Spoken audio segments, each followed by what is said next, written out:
Hey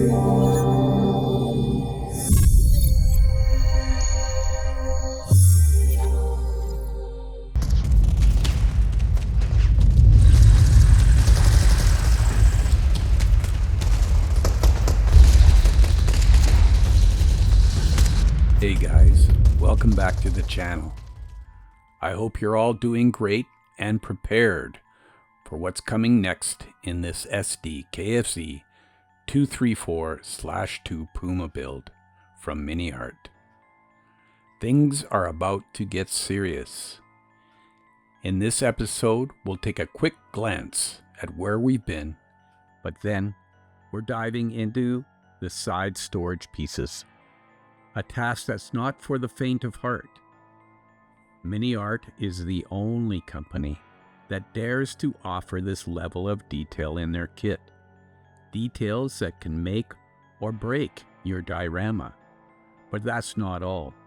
Today, we're going to push things even further by adding some absolutely insane injection fuel tubing to the engine.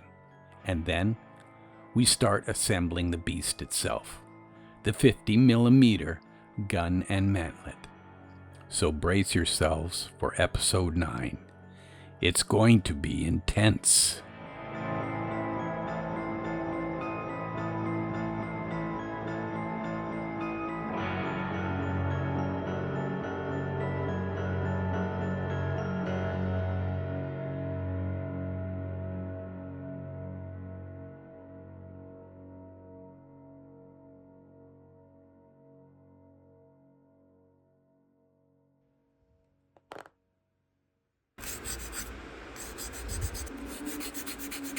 So of course, before we can assemble any parts, we have to cut them off the tree and clean up all the attachment points. And then we have to figure out where everything goes.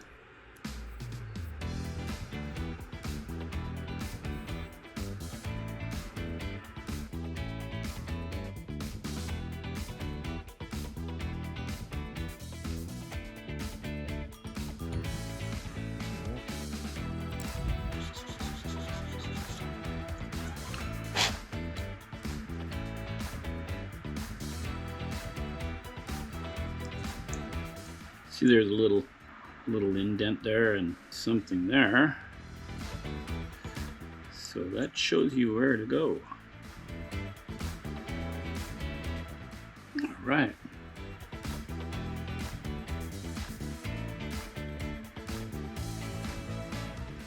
All right, so now, what is this called?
Okay, that needs to be held for a little while, so I'm going to step out and I'll be right back. Okay, I did a little test fit, and I think the way this is, because of the undercuts of the angles, I'm only going to be able to pre-glue one side. Because if I glue like this onto here, I don't think I'm going to be able to remove it, and I've got stuff to do inside there yet. So I'll build up that side panel, but I'm not going to glue it on yet. Because, like, for example, I got to do this radio stuff. I got to do this thing here. I got to do some wiring for the battery and some painting. I wonder if I should paint that like a gray color or just leave it.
Now you see, I don't think I can, maybe I can slide it in. No, gonna have to leave that side off. Add it later. I really wish I hadn't glued that on. Oh well. I could try to cut it off, take it out, but it would just make a big mess. Cut my losses.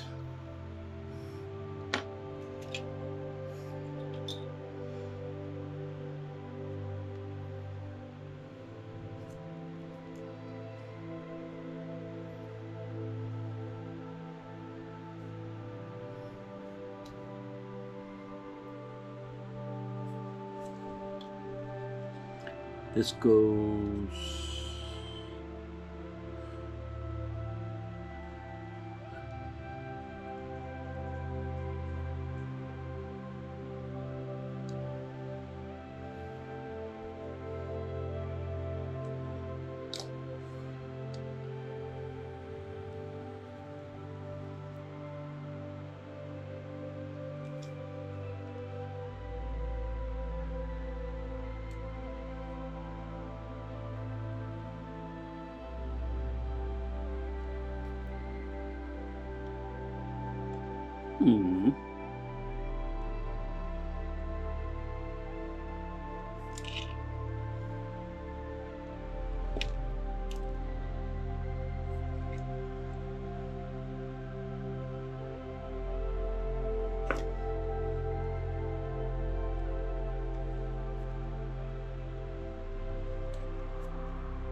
So I'm going to jump ahead a little bit here.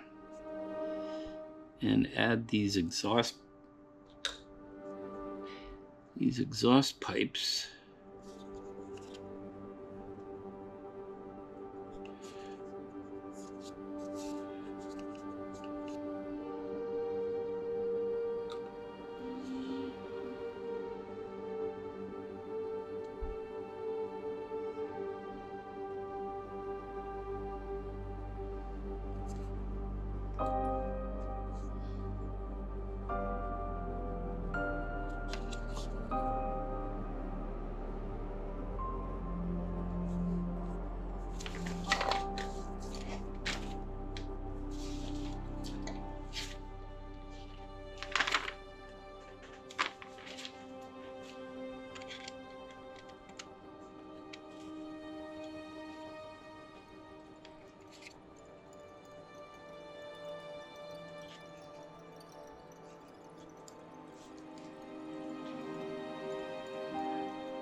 So I'm going to make a little jig here so that I can bend some pieces of wire, because I need to make fuel injection parts. So I was going to use a pin, but it's too thick. So I'm going to grab a hypodermic and use that. So I got to drill this hole. All right, well, here's a few real pictures I took in Munster of an engine they had on display. And as you can see, there is this additional wiring that, or tubage, I guess, for the fuel injection. And yeah, it was very kind of like, I didn't want to do it because it was just so fiddly. But in the end, I decided to do it, as you can see in this way I'm doing it. So basically my idea, which I ended up not going with, but I'm showing you this stuff even though it's like not going to happen. I just wanted to show you the process of how I go through, trying to figure out how to do something. So what I'm trying to do is I'm trying to make a jig here where I have two posts standing straight up 90 degrees from a surface. And what I've done is I've drilled some holes, and then I've put a needle syringe piece of metal into the hole. And now what I'm doing here is I'm trying to measure where I want the two to be lined up. And, then I'm able to sort of like wrap the wire around those two posts to create a consistent shape, like, that sort of weird S shape. Yeah, and in the end, I decided that, for whatever reason, I just didn't have the wherewithal to make this work. Now, if I had more time and I was more willing to focus on that, I may have come up with something. But the fact is, I didn't. And I ended up, even though I went through this whole process of just bending each piece by eye, physically, with a pair of pliers. And in the end, that worked for me. And it wasn't that difficult, actually. Trying to create this jig was actually way more difficult than just bending the pieces of wire that I needed.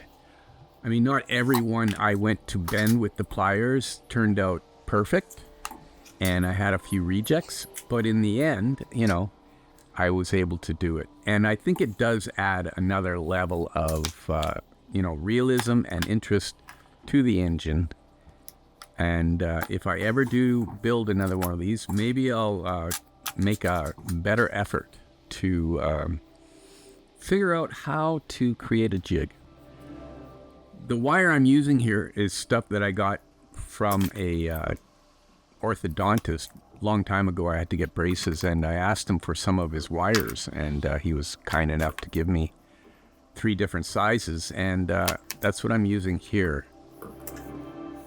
Later on in this, you'll see that what I try to do is, you know, maybe I'll try stretch sprue instead. Maybe it'll bend nicely and it's more gluable, but that was a short-lived sort of like experiment.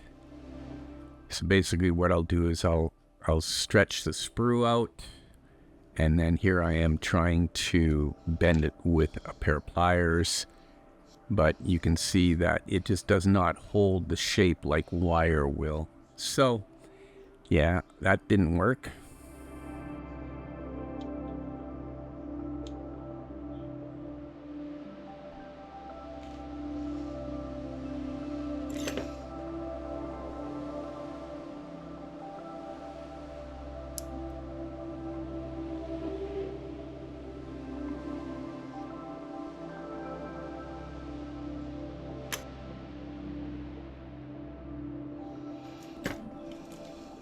So this is about where I started to just bend the shapes, you know, manually, just eyeballing it and using these pliers. And in the end, I got good results doing that method, and I was able to move on. I don't know about you guys, but it seems to be that during the process of building a model, I have to do things in an orderly way. And moving forward is sometimes easier than other times, but I knew I couldn't really move forward until I tackled this issue. And it wasn't an easy one to deal with, but you know, I persevered, and I ended up getting a result that I was happy with.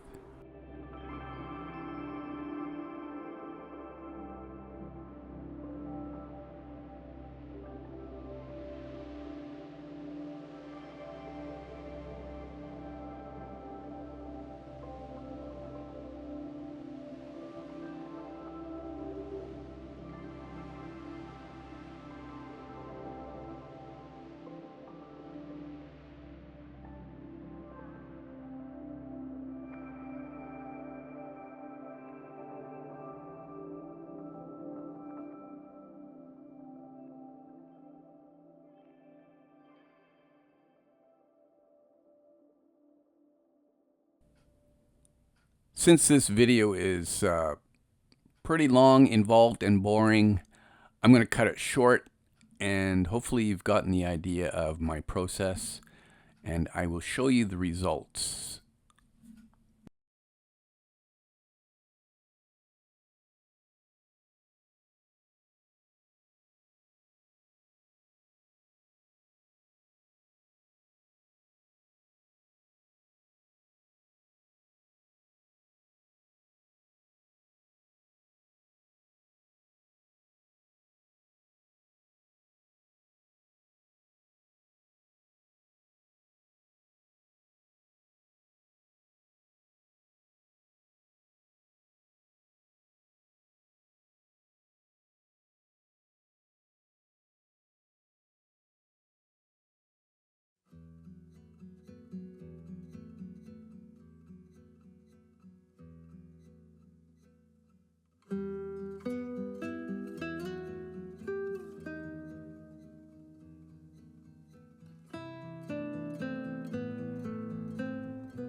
So you can see I'm trying to see how it will fit, and I guess it was a bit too long, so I had to trim a little bit off.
Well, as you can see and hear, it was a bit frustrating at times, but I persevered and I managed to get it done. And like I said, I'm very happy with the results.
All right, I'm going to take care of these doors here, and I should take care of these as well that are on the ammo box.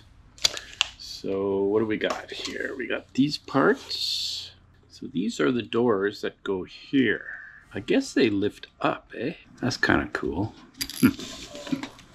All right, so which way is which? Let's take a look. I need to put on my high-powered glasses. All right, so the handle goes up. The handle will go up like that.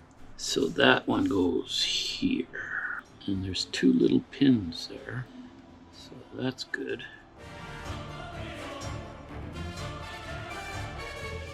Beautiful. Beautiful. Let's get the glue out.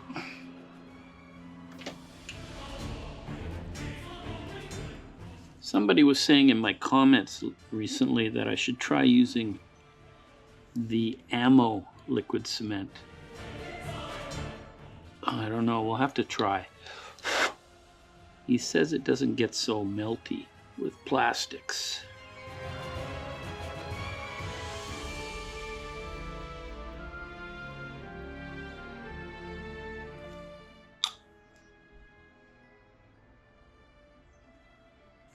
All right, and we got this other one here.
All right, shifting gears.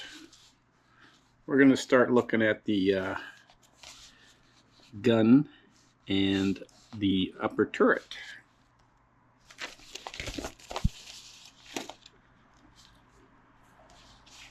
All right, and then once that's done, you should be able to just stick it on top.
All right. In the instructions, it says to build this up and then glue it to L14. But I think what I'm going to do is do L14 and L15 and L22 first, and then I'll add this stuff later. So that goes like that. The first 100 production models of the Sdkfz 234 were equipped with an enclosed turret housing a 5 cm KWK 39/1 gun and a coaxial 7.92 mm MG 42 machine gun. Although we know it today as the Puma, its designation as Sdkfz 234/2 wasn't officially recognized until March 1944. Gotta be careful where you put the glue. Dr. Kunz of Daimler-Benz, one of the key designers, provided a detailed description of the turret. It was crafted from welded armor plates using 30 mm thick plating at the front, 14.5 mm on the sides and rear, and a 10 mm plate on the roof. The turret had a distinctive rectangular shape with angled sides, a front plate inclined at 20 degrees, and side and rear plates set at 25 degrees. So if you push down, that'll give you better access. So there you go. The turret stretched rearward over the turret ring, offering extra space for intercommunication or additional communication equipment.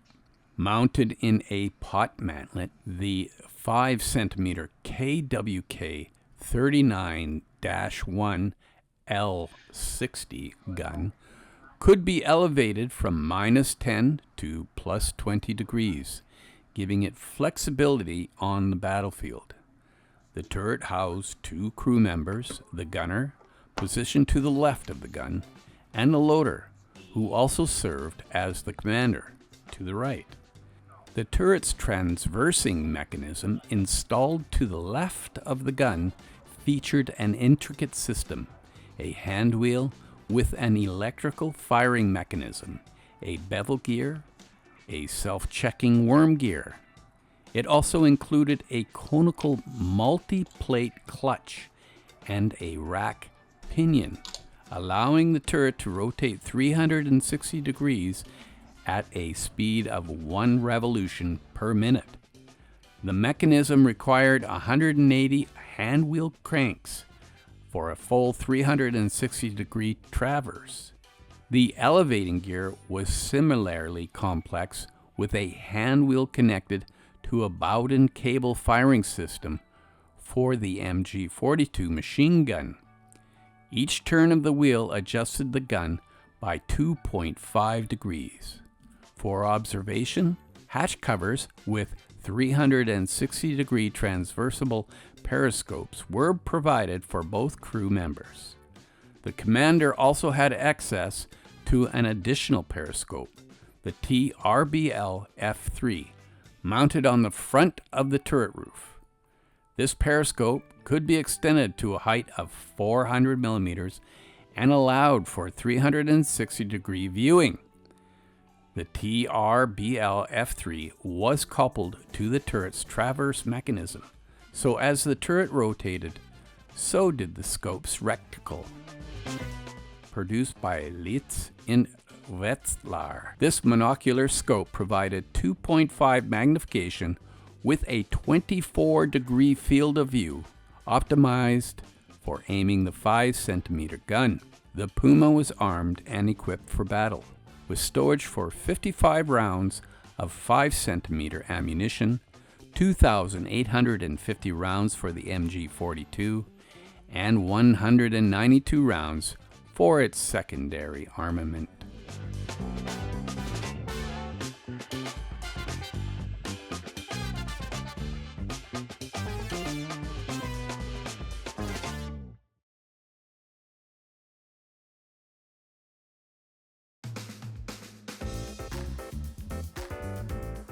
You see what I use for when I'm working on stuff? These are 6 times power. And I've got all the other kind of, like, things you put on your head with the magnifying glass. But Univision, or I don't know what they're called. I got the old style and the one white plastic one. But this is what I like to use. Anyways, I think I want to clean this part up a little bit more where it was joined together. I think just sanding paper loose is the best way to go there.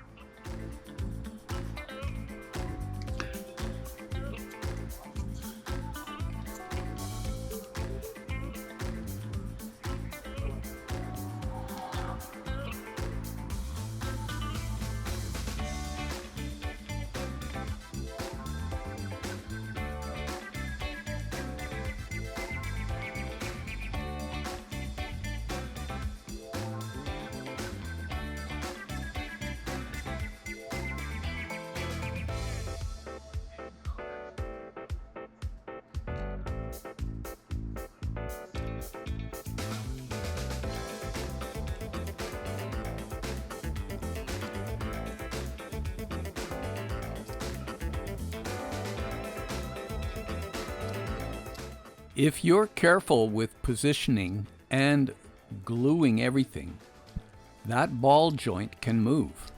I managed to do it, even though I saw a review where someone said it was impossible. Sometimes people just have different experiences. From mine, I had no trouble getting the ball joint to work at the front of the mantlet. So you can get, this is the front, but if you look in the back here, you can get access to seal that up too.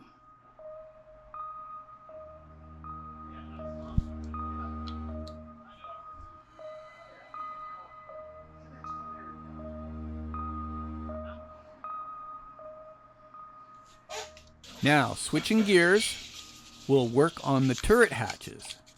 There's been some discussion about these hatches needing to lie flat or fit together. But if you check reference photos, both hatches, the larger one and the smaller one inside it, actually sit slightly raised and aren't flush with the turret top, which is unlike most tanks. Miniart got this detail right, so there's no need for negative comments about how it looks. However, I didn't like the hinge assembly on the hatch. It only allows the hatches to open to a limited angle. I've seen photos where they open as much as the kit allows, but I've also seen photos where they open further back so someone could stand in the turret opening. I'm not sure why the hinge is restricted in this kit. It's unfortunate, but no model is perfect. The Italeri Puma hinges, for example, are very basic and you don't hear complaints about them. Even Dragon's kit doesn't have super detailed hinges. The hinge here is actually very well detailed, but it should open further. It would have been better if they made it in two parts or offered options for closed, partially open, and fully open positions.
The 50mm KWK 39L/60 gun was the primary armament of the Sdkfz 234/2 Puma, a German armored car used during World War II. Designed for anti-tank and anti-infantry roles, this gun was an evolution of the earlier L42 model with a longer barrel to increase the muzzle velocity and consequently penetration power. The L60 had an effective range of about 1,500 meters against armored targets, with the capacity to fire several types of shells, including armor-piercing and high-explosive rounds. The longer barrel, 60 calibers, provided enhanced accuracy, while the improved shell design allowed it to deal more effectively with medium armored targets. The 50mm KWK 39L60 was effective against light and medium tanks of the time, such as the Soviet T-34/76. However, as armor thickness increased later in the war, the gun's ability to penetrate the front armor of heavier tanks like the T-34/85 and the IS-2 became limited. Nonetheless, in its role on the Puma, the 50mm gun was well suited for reconnaissance and skirmishing, where speed and maneuverability were critical.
In addition to the 50mm main gun, the Puma was equipped with a coaxially mounted MG42 machine gun. This famous German machine gun had an extremely high rate of fire, around 1,200 to 1,500 rounds per minute, making it one of the fastest firing weapons of the war. The MG42 was used for both anti-infantry and suppressive fire, complementing the Puma's role in reconnaissance and hit-and-run tactics. It was chambered in 7.92 by 57mm Mauser cartridges, which were effective against soft targets and lightly armored vehicles. Together, the combination of the 50mm L60 gun and the MG42 gave the Sdkfz 234/2 Puma a balance of anti-armor and anti-infantry capabilities, making it a versatile asset for the German reconnaissance units.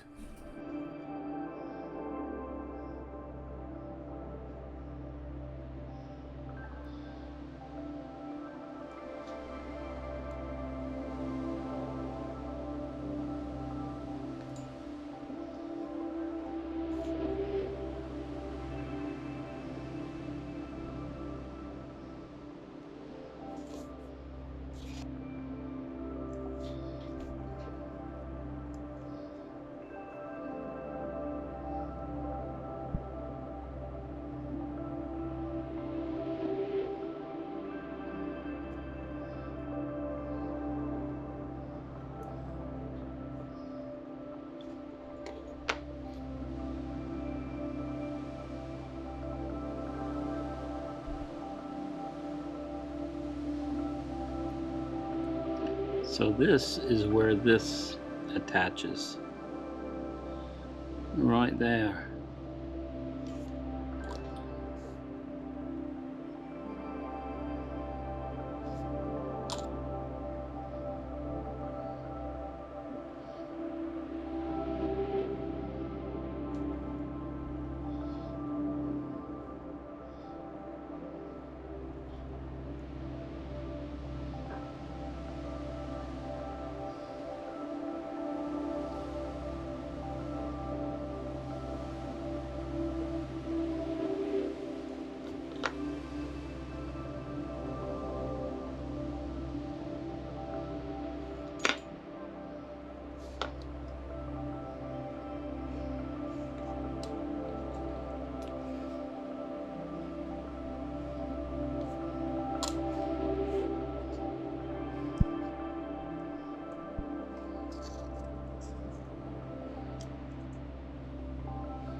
All right, we've got these stowage boxes to put on, and I'm going to make them white.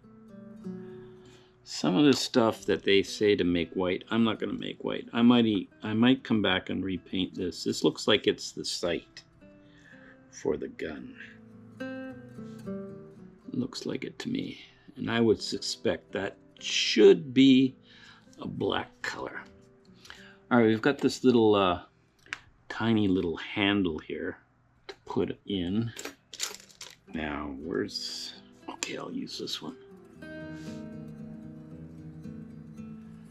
Damn. I believe that goes like that.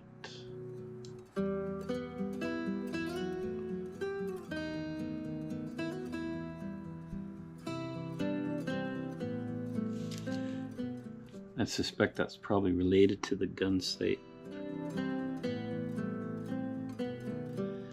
somehow. All right, and then we've got this, which I think might be a machine gun ammo box. So I don't know if I want to paint that white. Not sure what it is exactly though.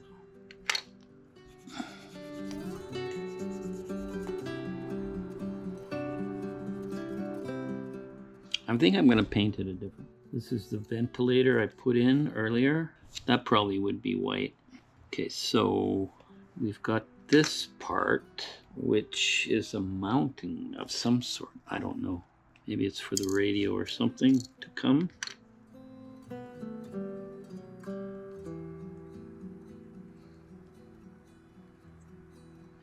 And that goes right there.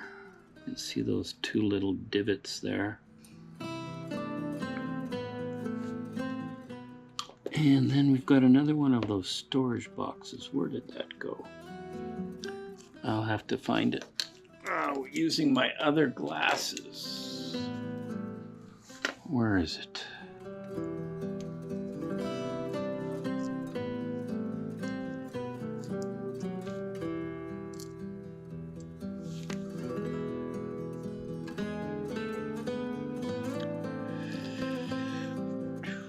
This is something to do with the intercom system, and it's asking it to be painted white, but I'm not going to paint it white. I'm going to paint it black. I have no idea what this is. This is like a dinner tray. No, I don't know what it is, but it could be like a drop-down tabletop or something, perhaps. In any case, I'm just going to glue it in like they ask. They say paint it white. Okay, and then we've got these two little pieces here, which are part of the intercom system, and they're going to go black. All right, and then we've got QB9, which goes into here. All right, so that is orientated like that. And that goes like that. Not sure what that is for.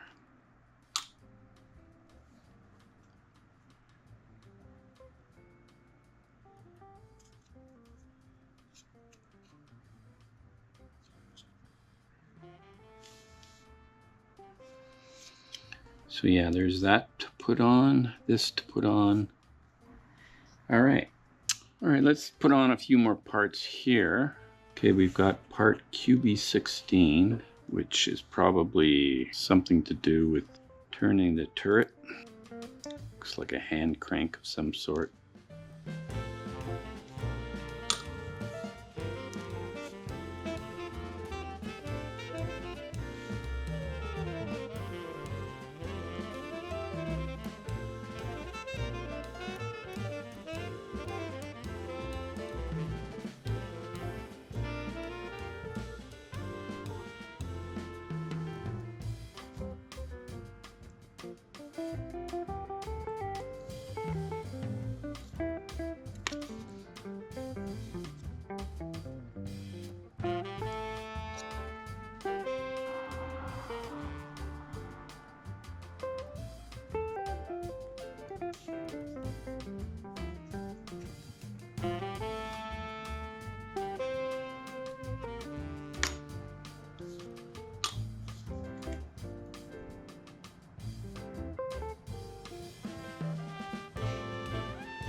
Alright folks, that wraps up part 9 of the Puma build. We've tackled those tricky side storage pieces, added the injection fuel tubing to the engine, and got started on assembling the 50mm gun and the manlet.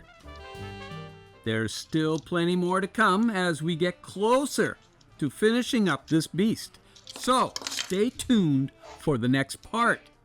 In the meantime, and in between time, that's another edition of Jet Scale Models.